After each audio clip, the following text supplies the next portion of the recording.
Hi, so in this video I'm going to be talking about becoming unstoppable for 2022.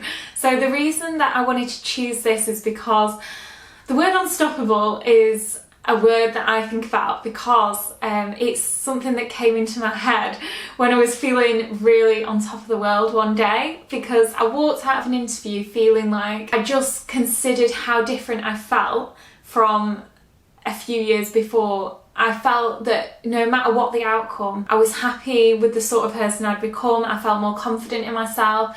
I felt like I could walk out there and felt that I'd put myself across the best I possibly could. And even if I didn't get the outcome I wanted, I was happy with that. And I feel that on reflection, there's a few things that I've learned in the past year or so that have taught me how I've sort of achieved that, and I wanted to share that with people. So the first thing is start before you are ready. So I started this YouTube channel before I was ready. I couldn't talk on camera at all, so I just started doing it. I filmed videos over and over again at the beginning, and now I'm more able to do it quicker with much less effort. But back then I couldn't give eye contact or anything.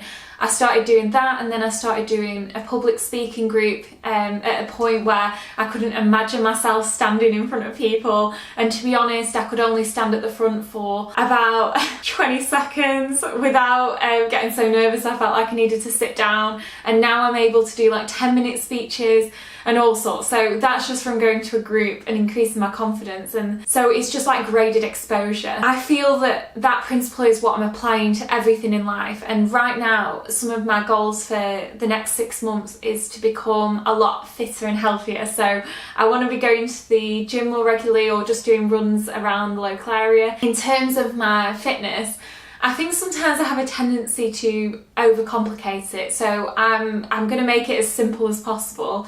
Just try and get in there, do maybe 30 minutes every time I get a chance, like 20 minutes cardio, that 20 minutes maybe like on the rowing machine or something simple like that. I sometimes think when you've got a long routine of thinking of what you're going to do, it stops you from even starting. And I've applied this principle to other areas of life where it's worked. So chipping away at an assignment if you're a uni student, so just literally starting and thinking I'll just do 10 minutes today, ends up sometimes in being an hour of working where you just feel like you've got really positive momentum. I think it's that thing of trying to get yourself in that flow state, and you can definitely do that just by starting. So a really good book I recommend is Eat That Frog. It's quite a famous book, but it's about how there's never enough time in the day to achieve everything that's on your to-do list, what your priorities are. But actually what you need to do is start with the worst thing, but also the thing that's going to bring you the most value in the day. I've applied this at work and it definitely helps me, because there's things that I know are like hanging over me that are sort of the thing that's giving me anxiety, and if I don't get them out of the way, although I feel like I'm being productive, I'm definitely not as productive because it's still in my mind, even if it's in the back of my mind. So starting to do those things first and identifying what those things are then can give you a really positive feeling for the rest of the day. So I think that you don't have to just do that in work. If there's something in the evening, say, that you need to get out of the way, I definitely think that helps, like just the basic things like going shopping or going to the gym. If they're the things that you dread the most, get them over with first. So. The other good book is Feel the Fear and Do It Anyway.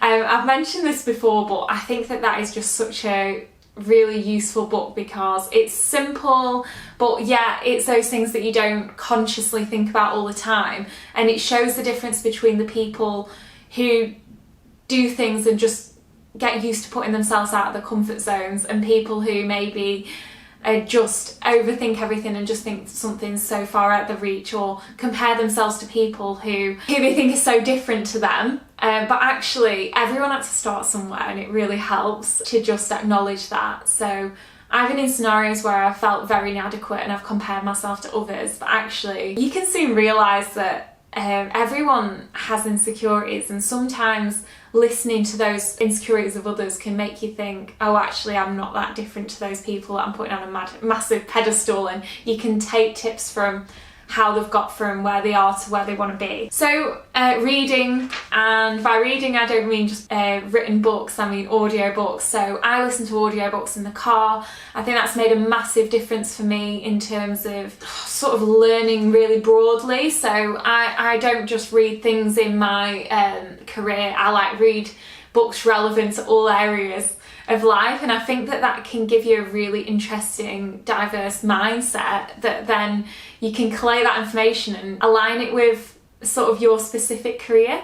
So I think that's really interesting because you get different perspectives from different angles, and no matter what job you do, there'll be something relevant from everywhere. And I think something that I'm going to change is although I read like business books, books from all sorts of fields like psychology, philosophy, I tend to do things just to learn, and I think I could do with reading books that are maybe traditionally like the best books of all time. That's one of my plans. I'm going to work through some of the most well-known, well-written books just to sort of open my mind up to that side of things. I feel like this year's been quite bleak, and sometimes it's just good to enjoy culture. I feel like some of the cultural things we have available to us is really nice, and sometimes it can make life feel a bit more colourful, especially if you're trapped in, if we get locked down again. And then the last thing really is working on mental strength. So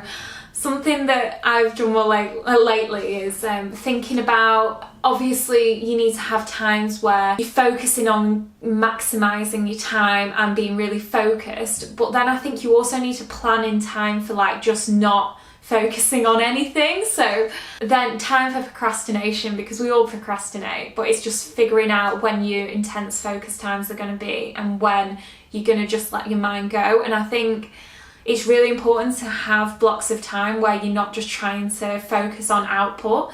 So whatever you enjoy really, like getting a nice candle and being in the bath maybe and just like zoning out and turning your phone off. I think that's something I've done, it's really helped me. Or just going for a walk and just like noticing, being mindful of like the beauty around you and just being grateful for what you have. Definitely I have been making a conscious effort not to get sucked into materialism so much.